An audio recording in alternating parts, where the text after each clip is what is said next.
All right, let's talk lip fillers. We've all seen them, right? You scroll through your feed and see these perfect, instantly plump pouts. But here's the thing. That's not the whole story. What you don't see is the reality of the healing process, which, let's be honest, can be kind of shocking, a little swollen, and maybe even a bit scary. So today, we're going to pull back that curtain and get real about what actually happens in that all-important first week. This is the thought. It's the one that just races through your mind when you look in the mirror the day after getting fillers. It's that split second of pure panic where you think, oh no, what have I done? But here's the secret, the thing you have to hold on to. That feeling, that fear, it isn't a sign that something's gone wrong. It's actually a completely normal, totally expected part of the journey. What feels like a huge mistake is really just your body starting the healing process, exactly like it's supposed to. Which brings us right to our first section, the filler roller coaster. Because honestly, that's exactly what those first 24 hours feel like. A crazy ride between what you were dreaming of and what you're actually seeing in the mirror. And this, right here, this pretty much sums it all up. The huge gap between expectation and reality. You walk in dreaming of instant perfection, and you walk out with, well, immediate swelling. It can be super jarring, I get it, but there's a totally logical reason for it. You see, the injections create a little bit of trauma, and your body's natural response is to send in the inflammation squad. On top of that, the hyaluronic acid filler starts doing its job, which is to pull water into the area. Put all that together, and what do you get? Yep, unevenness, some bumps, and tenderness. And I'm going to say it again, that is 100% normal.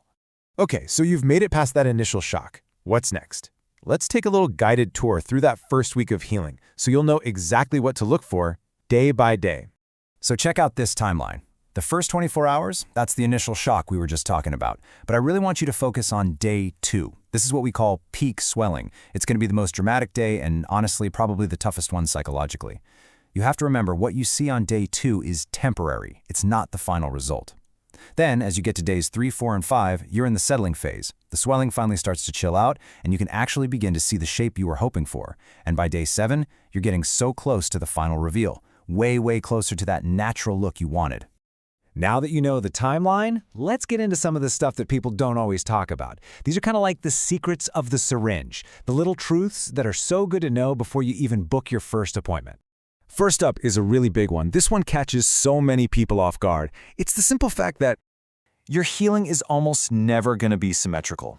It's so common for one side to swell up more, maybe bruise a bit more, or even feel firmer than the other. This lopsided feeling is a completely standard part of the process. It doesn't mean anything is wrong. Your body just doesn't heal in perfect, neat little parallel lines. Okay, another truth to keep in your back pocket, something that's really easy to forget when you're all excited about the initial result, is that lip fillers aren't a one-and-done deal. The fillers we use today are made of hyaluronic acid, which is something your body naturally metabolizes and breaks down over time. So what does that mean for you? It means you'll need regular touch-ups to maintain that look. It's definitely a commitment. And that leads us to what is, I think, the most crucial truth of them all. More than anything else, you have to know that technique is everything. It's way more important than the product itself. I mean, you could be using the most expensive, top-of-the-line filler on the market, but if the person holding the syringe doesn't know what they're doing, the results are not going to be what you want. A truly great outcome comes from an injector who has a deep, almost nerdy understanding of facial anatomy, a real artistic eye, and just incredible skill. Seriously, who you choose as your provider matters so much more than the brand name on that little box.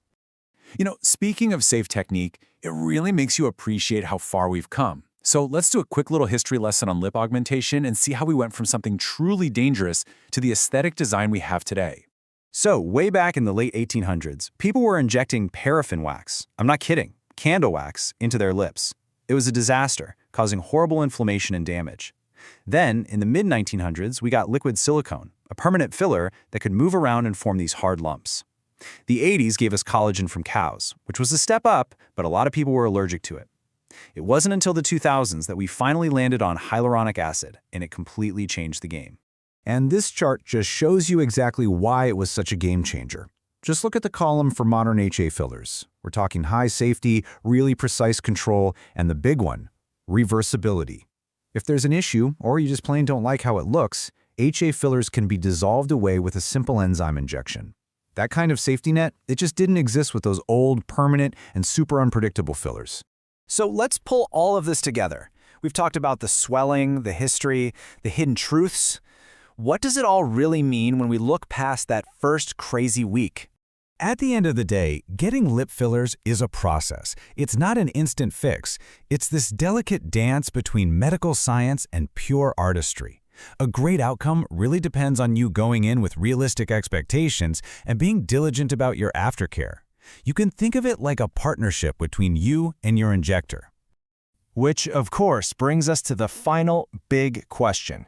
After all this, what really defines a successful result when we're talking about lip fillers? Is it just about going bigger? No, not at all. A truly successful result, a great experience, is really built on these three things. Knowledge helps get rid of the fear during the healing process. Patience during that roller coaster week is what lets you actually see the real, beautiful outcome. And ultimately, in today's world, it's the natural-looking, balanced results that really define success. The best filler is the kind you can't even spot, and the best experience you can have is one where you understood the entire journey, from start to finish.